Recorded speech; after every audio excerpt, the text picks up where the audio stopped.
আসসালামু আলাইকুম dear viewers, কেমন আছেন?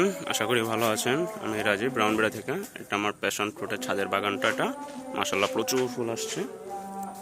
আজকে আমি একটু পরাগায়ন দেখাই আপনাদের, হ্যান্ড পলিনেশন যারা করতে চান তাদের জন্য। এই যে এটা হলো পুরুষ রেণু আর এটা হলো স্ত্রী রেণু। যদি হ্যান্ড পলিনেশন করতে চান, এই যে কটন বাড দিয়ে এই যে স্ত্রী রেণুতে পুরুষ ফুলটা এই যে হলুদ রঙের ফুল হয়, হলুদ রঙের স্পটটা এই যে হলুদ রঙের, এটা স্ত্রী রেণুতে বোলাই দিবেন, তাইলেই হবে। প্রচুর হয়, একটু বোলাইলেই চলবে না।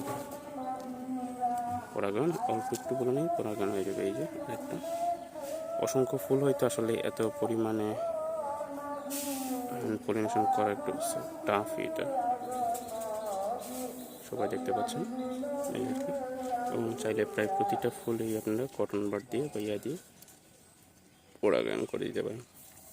অথবা মৌমাছি বা বিভিন্ন পরাগায়ন বাতাসের মাধ্যমে পরাগায়ন হয়, বিভিন্নভাবে আপনারা চাইলে পরাগায়ন করে দিতে পারেন। এই যে ফুলটা পরাগায়ন করে দিতে পারেন অল্প একটু হলে, একবার ঘষা দিয়ে দিলে পরাগায়ন হয়ে যাবে। এই যে ভিতর থেকে হলুদটা নিয়ে। সবাই ভালো থাকবেন, দোয়া করবেন। আসসালামু আলাইকুম।